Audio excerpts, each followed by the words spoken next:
لوگوں کا خیال رکھنا ہے. پیپلز پارٹی کا فلسفہ یہ ہے کہ غریب آدمی کی خدمت کرنی ہے, اور ہمیں اس بات کا ادراک ہے کہ جو لوگ ماضی میں کے ایم سی کے ساتھ منسلک تھے, جنہوں نے اپنی زندگی کے ایم سی کو دے دی, آج ان کو پینشن کے مسائل سے وہ دوچار تھے. تو یہ اس ایشو کو ہم نے بلاول صاحب کے سامنے بھی رکھا, اس ایشو کو ہم نے چیف منسٹر صاحب کے سامنے بھی رکھا, اپنی کابینہ کے سامنے بھی رکھا. اور میں سندھ حکومت کی کابینہ کا شکر گزار ہوں کہ انہوں نے 1.4 ارب روپے کی گرانٹ دی ہے کے ایم سی کو, تاکہ وہ جو پینشن کے ہمیں لائبلٹی تھی, واجبات تھے, اس کو ہم پے کرنے میں اپنا کردار ادا کریں. چھوٹی سی خدمت کی ہے, اور یہی میں کراچی والوں کو بتانا چاہتا ہوں, جب حکومتیں مل کر کام کرتی ہیں تو کس طریقے سے آپ معاملات کو حل کر پاتے ہیں. وہ جو لوگ پینشن لے رہے ہیں نا, میرا کوئی جاننے والا اس میں نہیں ہے, سلمان کا کوئی جاننے والا نہیں ہے, ہم سب کے جاننے والے ہیں. روز میرے پاس کوئی نہ کوئی آتا ہے کہ جی پینشن کا مسئلہ حل کر دیں. تو میں اپنی قیادت کا شکر گزار ہوں کہ ہمارے قول و فعل میں تضاد نہیں ہے. جو اعلان کرتے ہیں نا, ہم جو وعدہ کرتے ہیں اس وعدے کو الحمدللہ وفا کرتے ہیں, جس کے لیے میں تہہ دل سے اپنی پارٹی کا ممنون و مشکور ہوں. اور انشاءاللہ میں کے ایم سی کے ملازمین جن کو میں محنت کرتے ہوئے دیکھتا ہوں, کام کرتے ہوئے دیکھتا ہوں, میں پر امید ہوں کہ ان کو بھی امید نظر آئی کہ ہاں کس طریقے سے سارے ادارے مل کر کام کر سکتے ہیں, اور انشاءاللہ یہ بہتری کا سلسلہ سٹارٹ ہوگا. جہاں تک آپ نے نگراں کابینہ کی بات کی, دیکھیں وہ فیصلہ پیپلز پارٹی ایم کے ایم کو نہیں کرنا,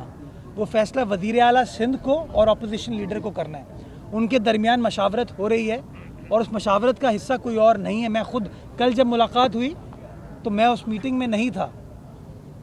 جو بھی مشاورت ہو رہی ہے وہ 1 to 1 ان کی ہوتی ہے, اور میں بحیثیت سیاسی کارکن کے اس بات پر پر امید ہوں کہ اللہ کرے کہ یہ جو مشاورت ہو رہی ہے, یہ جو 3 دن کا ٹائم پیریڈ ہے, اسی کے اندر یہ مشاورت فائنلائز ہو جائے اور کسی ایسے نام کا فیصلہ کیا جائے جو کہ آزاد, منصفانہ اور شفاف انتخابات کے اندر اپنا کردار ادا کرے, تاکہ لوگوں کے جو منتخب نمائندے ہیں وہ جلد از جلد جو آئینی ٹائم پیریڈ ہے, مدت ہے, اس کے اندر ایک بار پھر الیکٹ ہو کے آ سکیں, اور یہ جو خلق خدا ہے اس کی خدمت میں اپنا کام کر سکیں. میں پہلے میڈیا سے بات کروں, پھر آپ سے بھی کر لوں گا. سر ماضی میں آپ نے مختلف پارکوں کا افتتاح کروایا, لیکن اس کے بعد وہ جڑ گئے اور اب اس وقت بری حالت میں, وہاں کی گریلیں بھی نہیں ہے, گھاس بھی نہیں ہے, حتیٰ کہ جھولے جو آپ نے لگائے تو بچوں تک وہ جھولے بھی نہیں ہیں. اس پہ کوئی 75 پارک ہم نے افتتاح کیے تھے ڈسٹرکٹ سینٹرل میں. ڈسٹرکٹ سینٹرل میں غالباً 5 ٹاؤن ہیں, 5 کے 5 میں جماعت اسلامی کے اراکین ہیں. 5 کے 5 میں وہ ڈی ایم سی جب ہمارے پاس تھی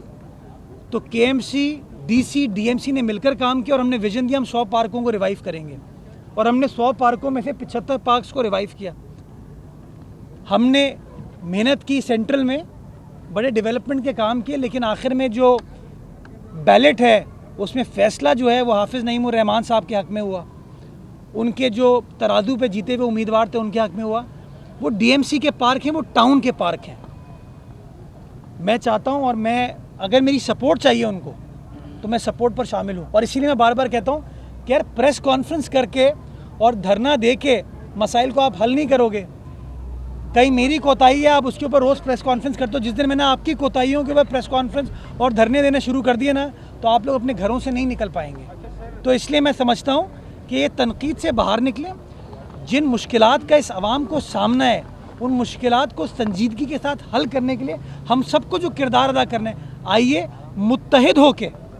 منافقت کو سائیڈ میں رکھ کے اس شہر کی عوام کی خدمت کریں. پیپلز پارٹی کا ایک ایک کارکن یہ کام کرنے کو تیار ہے, اور ہمارے دروازے چاہے ایم کیو ایم ہو, چاہے جماعت اسلامی ہو, چاہے کوئی اور سیاسی جماعت ہو, ایون پی ٹی آئی کے لوگ ہوں, ان کے دروازے کھلے. ہم مل کر کام کرنا چاہتے ہیں تاکہ اس عوام کی خدمت کی جا سکے. چلیے آپ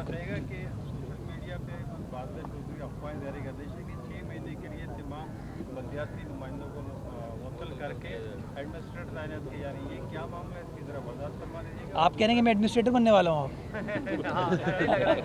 دوسرا یہ کہ جب آپ کورنگی ضلع میں مافیات کا نام لے رہے ہیں تو ایک لینڈ مافیا بھی کافی سرگرم ہے, مختلف خبریں آتی رہتی ہیں, تو ان کے خلاف کیا کارروائی کریں گے بطور میئر کراچی؟ دیکھیے, پہلے تو میں اس بات کی تردید کرنا چاہوں گا کہ اس طرح کا کوئی معاملہ بھی زیر غور نہیں ہے کہ الیکٹڈ لوکل کاؤنسلز کو معطل کیا جا رہا ہے. بالکل میں برملا کہنا چاہوں گا کہ اس طرح کی کوئی چیز, کوئی تجویز زیر غور نہیں ہے. حکومت نے اپنا ٹرم ختم کر لیا ہے, اور آخری کابینہ تک اس طرح کا کوئی فیصلہ نہیں ہوا تھا. تو اس لیے یہ چیز بالکل غلط ہے, اور میں اس کی تردید کرتا ہوں. پتہ نہیں کون لوگ اس طرح کی افواہیں اڑانے کی کوشش کر رہے ہیں، یہ غلط ہے۔ دوسری بات جو آپ نے بتائی مافیا کے خلاف،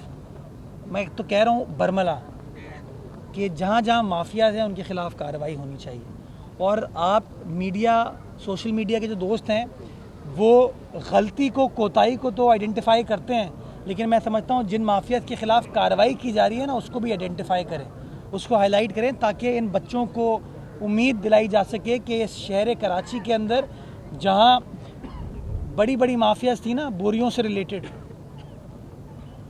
جب اس کا سامنا اس شہر کی عوام نے اور حکومت نے کر لیا تو یہ جو باقی مافیاز ہیں انشاءاللہ عوام کی مدد سے ان مافیاز کا بھی سامنا کریں گے۔ Last question please. اچھا یہ بتائیے کہ ابھی آپ کے پاس سارے اختیارات ہیں، تقریباً آپ ساری جگہ آپ جا رہے ہیں، آپ کے کونسلر اور چیئرمینوں کے پاس تو اختیارات بھی نہیں ہے، ٹاؤن کے پاس بھی اختیارات ہیں، یہ جو فنڈز دیے گئے ہیں وہ پھر کس طرح استعمال ہوں گے؟ جو حکومت چھوڑ کے گئی ہے کہ آپ کے 3 مہینے کے لیے جو فنڈز جاری کیے جائیں گے وہ کس طرح استعمال ہوں گے؟ جب میرے بھائی دیکھیں، میں تو اختیارات میں بلیو ہی نہیں کرتا، میں جب ایڈمنسٹریٹر تھا وہی اختیارات تھے جو وسیم اختر صاحب کے تھے، آپ سب گواہ ہیں اس بات کے، لیکن میں کمرے میں بیٹھا ہوا نظر نہیں آتا، کہیں نہ کہیں گھومتا ہوا نظر آتا تھا، اور گھومتے ہوئے چائے نہیں پیتا تھا،